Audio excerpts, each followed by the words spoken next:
Here at Royal Roads University, it's so important that we begin all of our in-person as well as our virtual conversations with an acknowledgement of the traditional lands. So here at Royal Roads University, we acknowledge that our campus is located on the traditional lands of the Quisepsum and Lekwungen ancestors and families. It's with great gratitude that we live, learn, work, and play in this space where past, present, and future Indigenous and non-Indigenous students, staff, and faculty come together. This is a great time to test out that chat box function. Let us know, where in the world are you joining us from today? And in a few moments, we'll pop in that chat box and see who we have joining us live here today. Before we get to know a little bit more about all of you, we'd like to share a little bit about who we are. Well, my name is Selena Kunar, and I'm an education specialist here on campus. So excited to be a part of this conversation about our Master of Arts and Graduate Diploma in Disaster and Emergency Management. And I'm so excited. We have Dr. Kathleen Manion here with us, the program head of our suite of disaster and emergency management programs, to give us all the lowdown on what these programs are about. Thanks so much for being here, Kathleen. Fantastic to be here with you, Selena, as always. And it's great to see those of you here live and those of you watching on video afterwards. We're also thrilled to have Diane in our chat box. She is part of our enrollment advising team who are just awesome at answering any questions about this program or any others on our campus as well. So I'm sure we will see her lots in our chat box helping out with today's conversation. So before we kick off, finishing up our welcome and introductions, I just want to take a look at our participants list.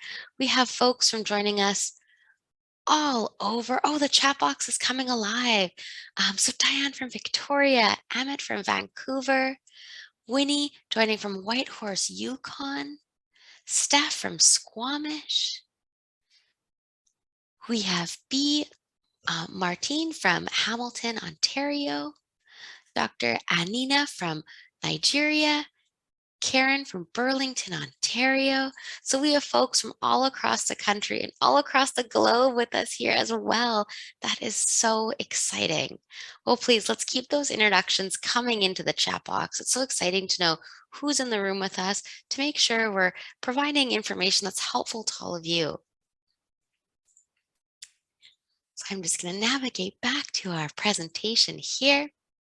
So we've done some quick welcome and introductions. We're going to head into an overview of the RRU student experience. Of course, talk about the programs themselves. Cap off with chatting about our admissions and application processes. And then, of course, leave time for questions and conversations. But that said, as we go along today, please pop in any questions that come up for you in the chat box, and we'll navigate those together. So to kick us off, we just wanted to show a few snapshots of what our campus looks like. Being located in Victoria, British Columbia, we're so lucky that the weather's pretty mild year-round. So these photos are a pretty fair representation of what our campus looks like most times. So in the top left photo here, you'll see Hatley Castle. And in the distance, all of our different learning and teaching buildings. Close by, we have our curated gardens. So in this photo, we're actually looking at our Japanese gardens. What we don't see pictured in that top left photo, but right across from Hatley Castle, we have Esquimalt Lagoon, which is the other picture on the left here. It's actually a registered bird sanctuary. So not only is our campus alive with students, staff, faculty, the greater community, but a lot of different critters as well. And then in our final photo, we depict online learning.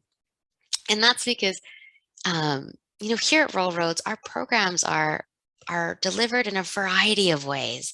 So whether that's fully online, fully on campus, or blended. Royal Roads actually pioneered this blended learning model format because we really saw the value in that flexibility and that community that comes with an online learning environment, but also the best pieces of coming together in a shared beautiful space like our campus. So we'll learn a little bit more about that in the coming slides, but this program is offered both in a fully online or a blended format, which means you'll be doing a bulk of your education online, but you're able to come to this beautiful space and connect in person as well. We've always prioritized being able to mix that online, in person, on campus experience, because as a school for working professionals, we know that life is happening, and as it should be, it's always a priority here at Rural Roads to make sure that your education is part of your life, not the reason that your life is being paused. You'll notice really quickly that not only do we dive into theory and hypothetical learning, but we're doing real world problem solving in real time, given that our students are folks who are typically working full time and who are bringing challenges and opportunities from their workplace into our classrooms to discuss with their cohort of leaders within their sector. So I'm getting really excited talking about these programs. So I think this is a great time to actually flip it over to Kathleen to give us a quick run through of what these programs are about and what we can expect from them. So over to you, Kathleen. Absolutely. Thank you so much, Selena. So as you said, my name is Kathleen Mannion. I'm currently the program head of this program, but I am on loan from a few other programs. I'm normally working within the Bachelor's of Justice Studies program, but also the Transforming Child Protection to Wellbeing.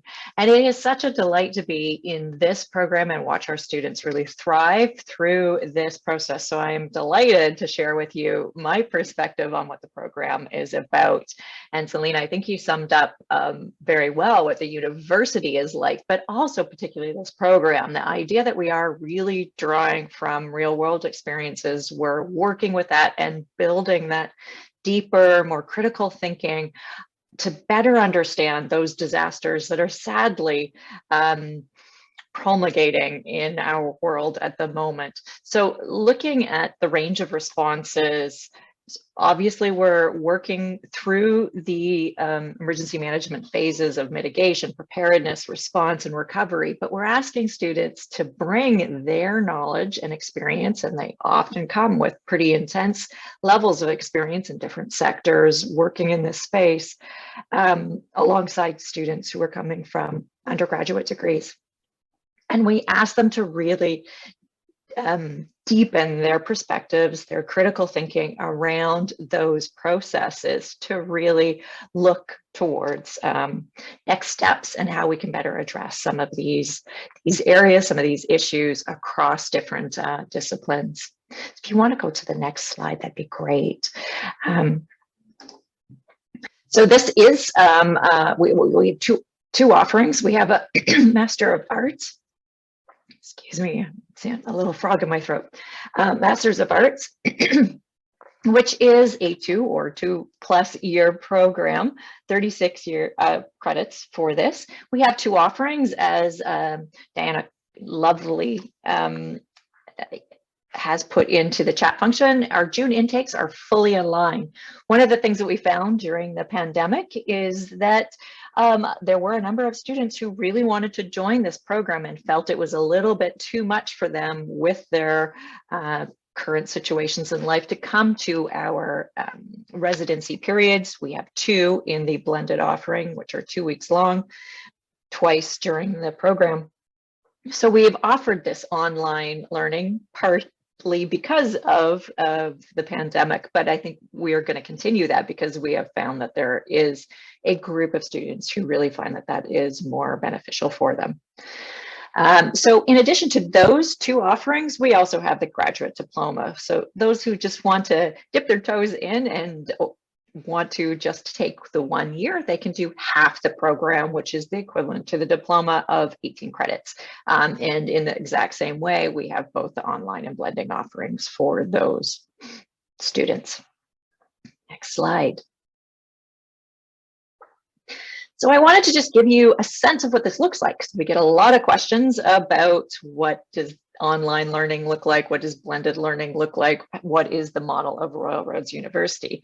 So as Selena suggested, we really do focus on a learning, teaching, and research model that puts students at the center of their learning. We do work with cohort-based learning, we work with team-based learning, and we are focused on outcomes-based learning.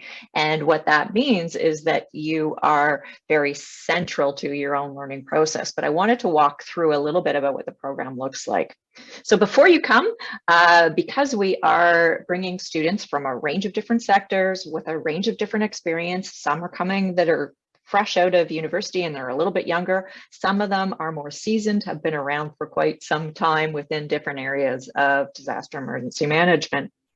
So we want to just bring people into this academic space, whether they're fresh out of an academic space or whether it's been quite some time, or whether they have come without as much academic backgrounds. We want to bring them into that space. So we have two non-credit courses. One is the Student Orientation to Learning. And this is a 3-week course, non-credit, but it's a great opportunity to meet one another, start to build that cohort dynamic, to understand what team-based learning is at Royal Roads, to get a sense of the kinds of things that you're going to learn in the program and the ways to do it. But it's also a soft landing back into academia. We have a few activities to support you to be successful as you move into those credit courses. And on that, we also have another non-credit course, 3 weeks long as well, Introduction to Academic Integrity, which again just brings you back into a place where you're understanding the perspectives and the requirements within academic learning and academic writing in particular. So that brings us to the beginning of the credit-based courses within the program. And the first one, unsurprisingly, is a Foundations in Disaster and Emergency Management. As we are bringing in this diversity of ideas and energy from different sectors in the students that are joining us, we want to start with some foundations so that we start to have those conversations in DEM 502, Foundations of Disaster Emergency Management. We start to look at the relationship between those natural hazards that are in the world and the disasters that we're experiencing. Look at who the stakeholders are in managing disasters within Canada, but also globally. And in doing that, and looking at some of the definitional perspectives, we're going to look a little bit at history, a little bit of the principles and policies and frameworks that underpin disaster and emergency management as we move forward. As we get a number of questions about what these courses actually look like, I just wanted to dig into this course a little bit more. So in this first course, it's 9 weeks long. This is an online course completely. It is broken into 4 weeks. In the first, it's broken into 4 units over the 9 weeks. In the first unit, you're going to look at those definitions. And one of the other things we like to do at Royal Roads is situate yourself within a system to understand how you show up in a particular system. And that's what we do in this first 2 weeks, where you're looking at hazards and disasters and situating yourself and examining your beliefs in relation to hazards and disasters. That helps to understand how you're going to move forward in your learning.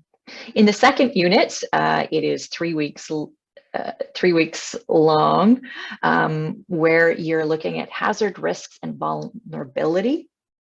And from there, you move into the third unit, where you're looking at disaster and emergency management practices, a broad overview, and which is also 3 weeks long. And in that final week, it's a reflection on your learning. So you can look back and see what you have imbibed in that period. Also, to give you a bit of a sense of the kinds of assignments you're going to be doing, it varies across all the different courses, but looking at this course first, you're going to be doing weekly forum posts. There might be a few live sessions.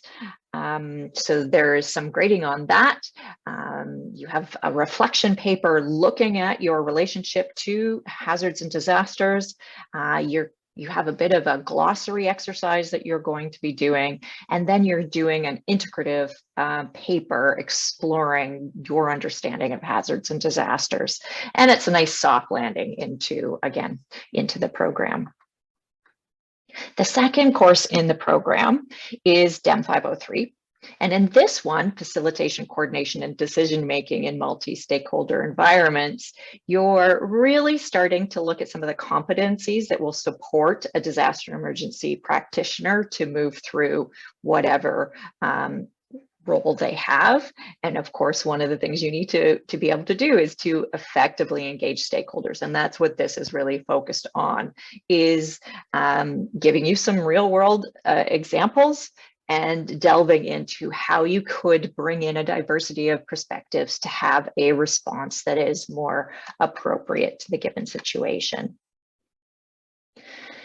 In the next course, you're starting to look at the human dimensions of disasters in DEM 504. Here, you're really looking at concepts of social vulnerability and resilience, and looking at what are the human costs and the human parameters within a given disaster. And you're really looking at how to practice some of the skills related to working with people who are under stress, a whole range of different stress given a particular disaster. From there, we move into a course entitled HUMS 551, which is the foundations of research. So we know that data is really incredibly important in any field, but it's particularly important in this emerging field of disaster and emergency management, so that we can best know how to respond to the range of hazards that we are experiencing. And as consumers of research, this course is designed to really help you understand how to know whether or not research is well done. So it gives you some basic principles for qualitative and quantitative research, and some tools to be able to critically assess empirical research and evaluate the quality of other research studies. From there, we start to build on a deeper look at the perspective of disaster emergency management in DEM 552, where we're looking at hazard and disaster risk management. So here, looking at exposure and vulnerability, still drawing on resilience and opportunity, but here we're beginning to look at what preparedness dimension is of disaster and emergency practice. And from there, we start to shift a little bit into DEM 553, disaster response and sustainability, sustainable recovery. And in this class, you're really focused on advancing your understanding of response and recovery. Again, drawing on the wealth of information within the class itself, but also from the instructors teaching it, and the case examples that you're looking at. So the last course, so that is the last course for the graduate diploma.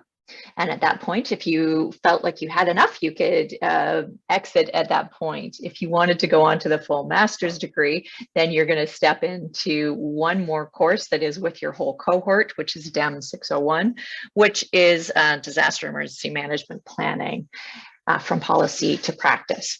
So in this one, we're looking at a broader view of what are some of the policies and the development in the policy sector around this field. And here you're looking more globally at what are some of the issues, the gaps, the drivers for change that you're really seeing within this field. At that point, students have a choice. We give them 3 different options that they can take, which I really love. If you're so inclined, if you have a good self-driven perspective and you have a really burning question, we encourage you to take the thesis path. This is your ability to go on and do independent research.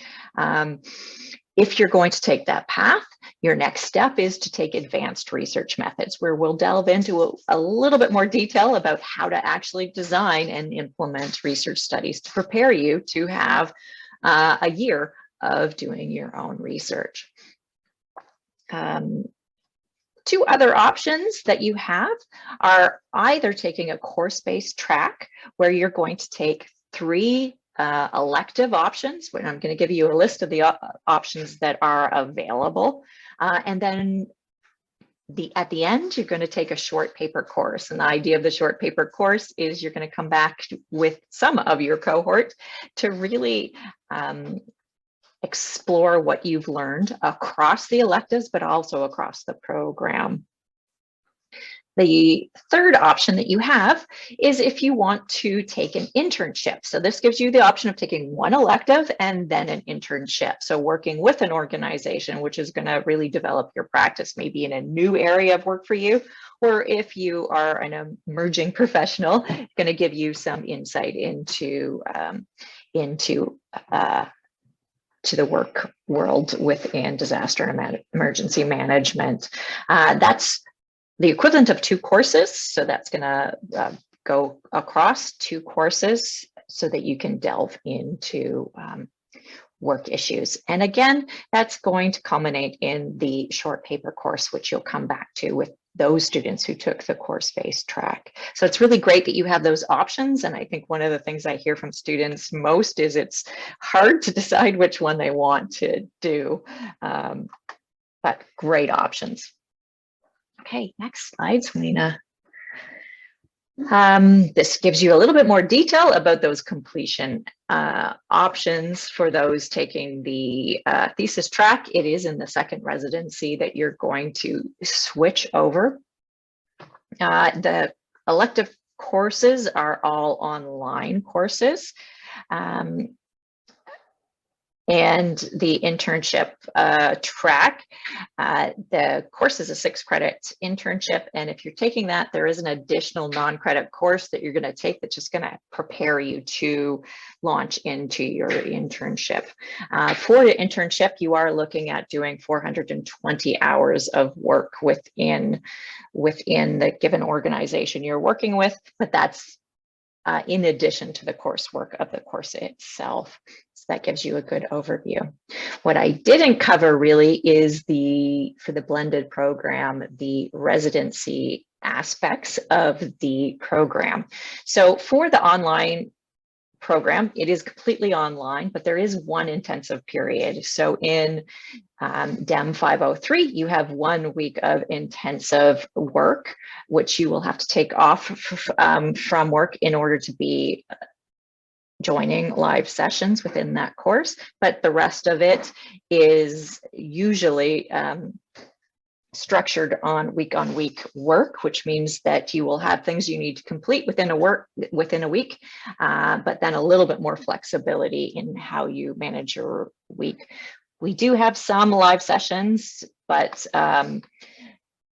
there are not a huge number of them. So it gives you a lot of flexibility in managing your life and also taking the course at the same time. For those in the blended program, both 503 and 504, the second and third courses in the program, have a 2-week residency component where, barring further restrictions from COVID, we will be in person here on campus, the beautiful campus that Selena showed us, for 2 weeks in a full-time capacity. Those are a lot of fun, a lot of learning happens there, and a lot of networks are consolidated in that period. So that happens in the first year. The second year, you'll come back again for 2 weeks again. And in that case, everyone's coming to do 601, everybody in the master's program. And those doing the thesis track will do the advanced research course in person for that period. And the other students will do DEM 602. Okay. I'm going to come back to that. I see a question there. I'm going to come back to it and just look at the elective options. As I said, here a whole range of them. So the Disaster and Emergency Management program is in the School of Humanitarian Studies, and we have collected this set of elective options given the diversity of experiences and expertise that we have within our school. So it's just a fabulous list here, which we share with the Masters of Justice Studies, the Masters of Conflict Analysis and Management, and the Masters of Human Security and Peace Building. So I won't read these out, but you can see a breadth of these. And of course, I think you can see in your chat function, there's also a list where you can get these course lists here. And I am gonna send it back to Selena for this, and then we'll come to the questions. Amazing. Thank you so much, Kathleen. We got a lot of information in a short amount of time. So thank you for consolidating that for us. As Kathleen mentioned, we are just around the corner from being able to chat more about the program. So if you have any questions about anything we've heard so far, pop them into the chat box. I have just a few slides here that talk about the admissions or our admission requirements or application process, and then we'll dive right in to some questions and conversations. So with that, let me start talking about our admission requirements. So here at Rural Roads, we have two admission pathways. So we have our standard admissions as well as our flexible admissions. And I'll start by showing our standard admissions. So for both the MA and graduate diploma programs, we'd be looking for folks who have a 4-year or comparable undergraduate degree from a recognized post-secondary institution and having achieved a minimum GPA of a B+. In addition, we'd be looking for folks with some relevant experience in the field. And you'll see here that we have that little asterisk showing, and it reads that relevant and related fields are defined by each program based on disciplinary and or professional practice. Applicants are required to address how they consider their academic education to be relevant and related to their desired program of study within the personal statement. And we'll talk a little bit about the personal statement in a few slides, but in short, if you find yourself registering for this session or you find yourself joining us live, there likely is some sort of relevant or related link between your academic background, your professional work experience, and this program. And we'd love to know more about that. Flipping to the next slide here, being a university for working professionals means that at Rural Roads, we value not only your academic background or your academic experience, but your professional background and your professional experiences as well. We move through our programs using a cohort model, which means you're actually going to start the program with a carefully selected group of folks and move through together. And that cohort provides such a rich and expansive learning experience for not only you, but for our faculty, for all the teaching teams, because not only is the learning coming from those folks here at Rural Roads, but from everybody in the classroom, all the different people that have come together to make your cohort. And then to ensure that's a rich environment, we want to make sure there's a diversity of experience in the room.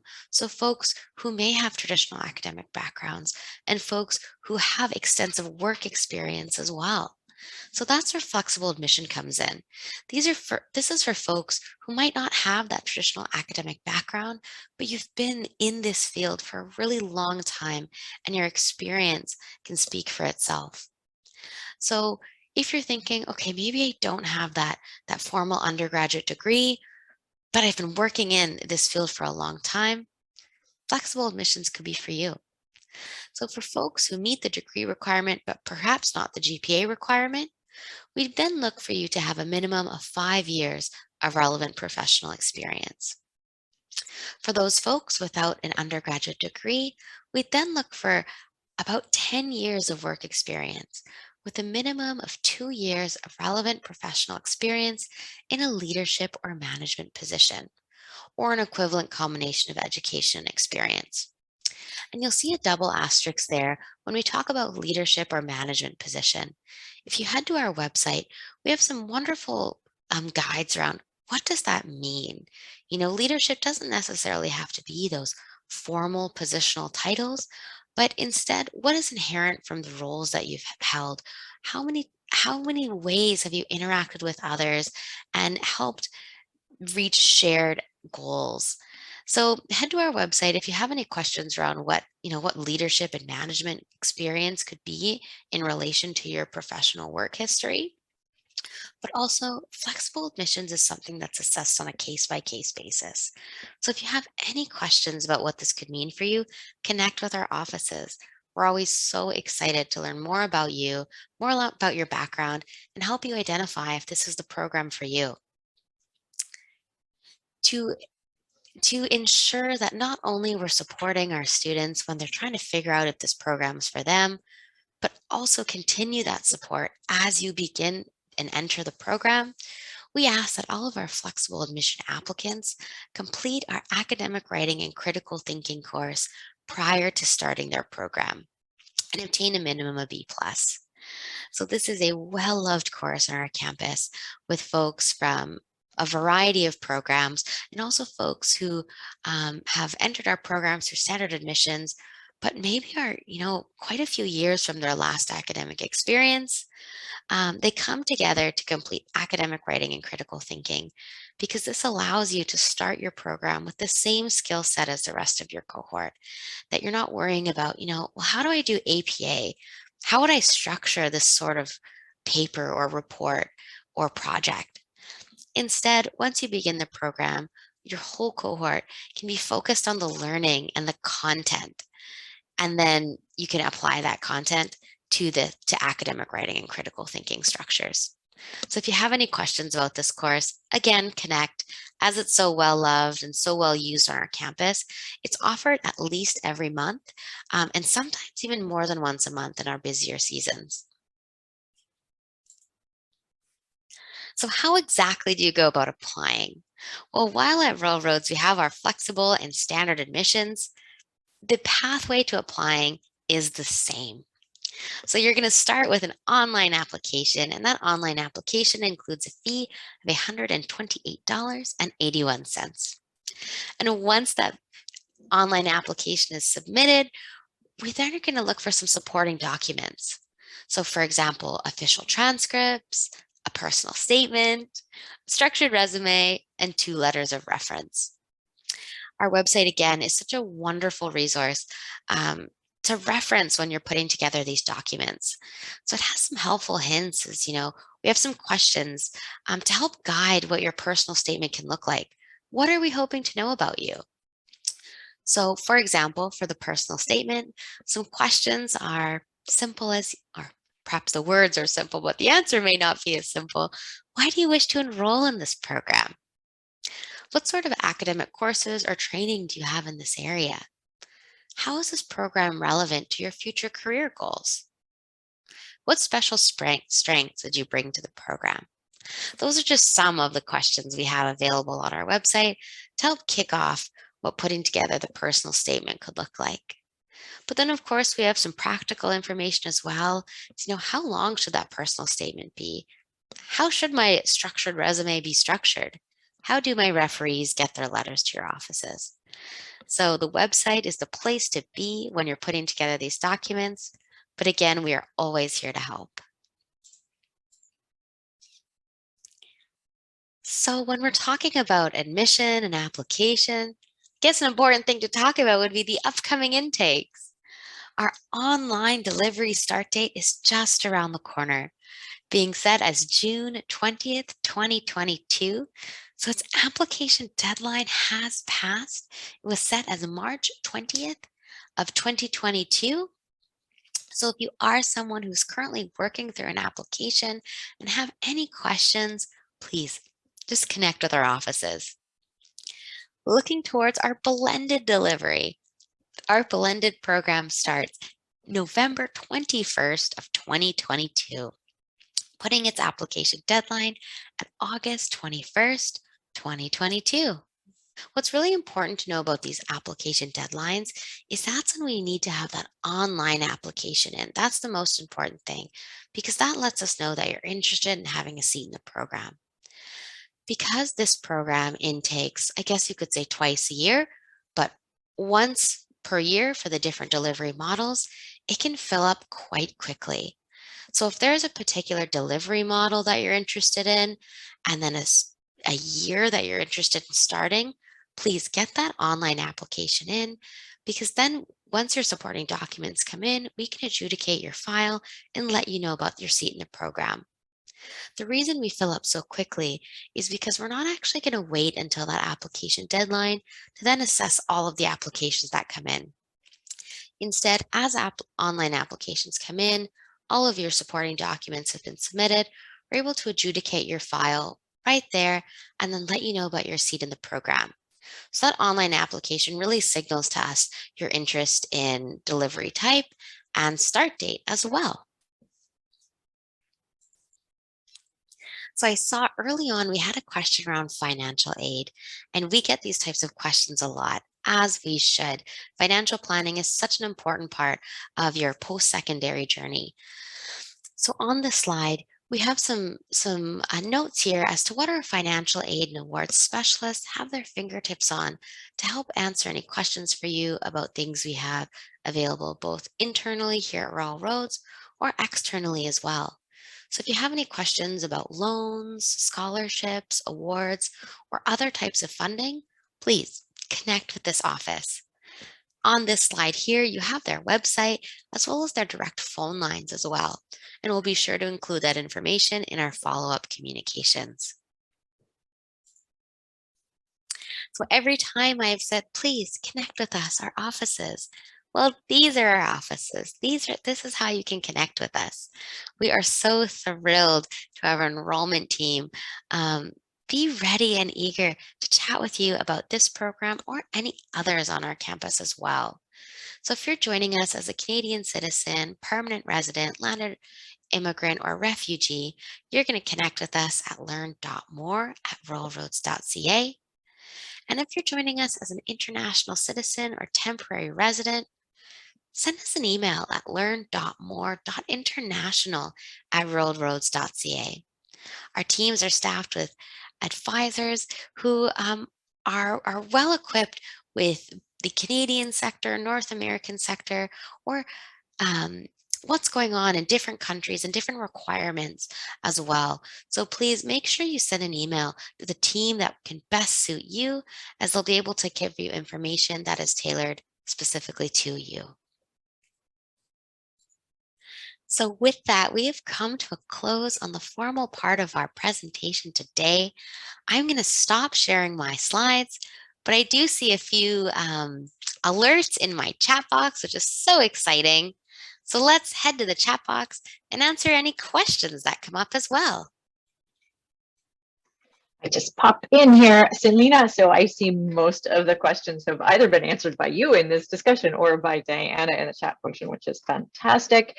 I just did want to go back to George's question, asked about the funding, and we've covered that. We've covered the funding that might be available, but he also asked about graduate assistantships, which is an interesting question. We don't have a formal process for that within our university, but having said that, in addition to funding opportunities, which are covered elsewhere, we do have a number of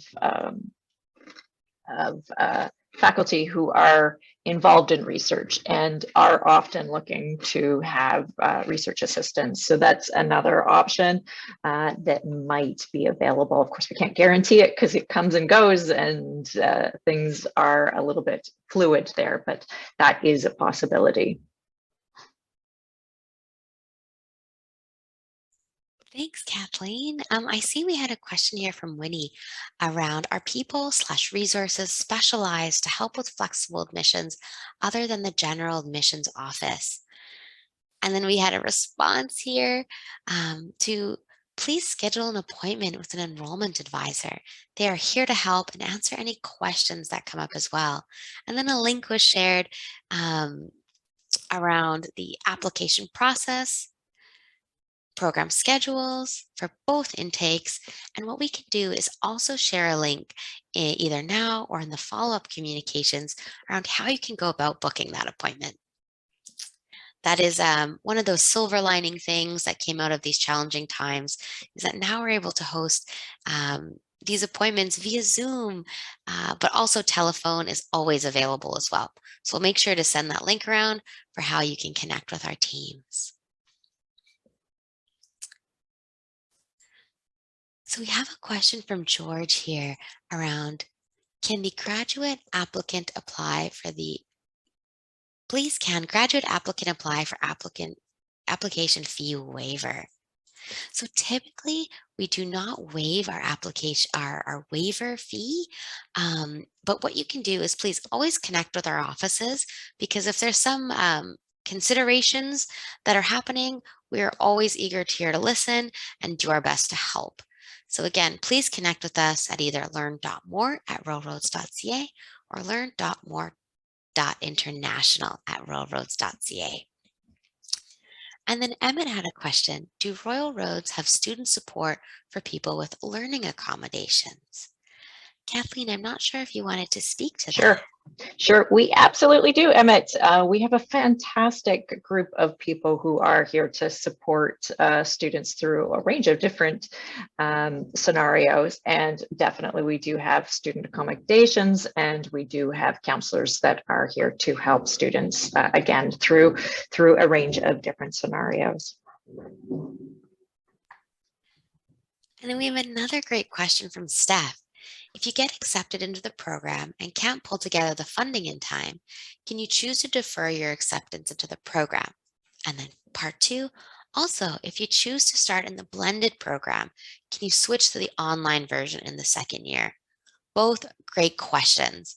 I'll kick off with the first one, that yes, you are able to defer your acceptance to a future intake.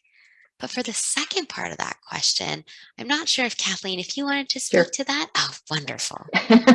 Absolutely. We do have people moving from one cohort to the other, and probably a little bit more of late than we have in the past, simply because people's lives are a little bit more tumultuous, given that we are in the disaster and emergency field. Of course, we're having a lot of our students being called into new roles, or are called overseas, or all range of different scenarios, having babies, looking after family members. There's all kinds of different reasons you might need to change your program delivery or switch to an online version. So we can accommodate that. Amazing. Thanks, Kathleen. And oh, we have a wonderful ad in our chat box that if you're an alumni of Royal Roads University from within 5 years, you can connect with our admissions office at admissions@royalroads.ca regarding a possible application fee waiver. And that is so exciting. Thank you so much for sharing that, because at Royal Roads, we tend to have folks who do dip their toes into a program and come back again and again. So if you find yourself in that spot, please always connect with us. And with that, I think we've come to the end of our questions today.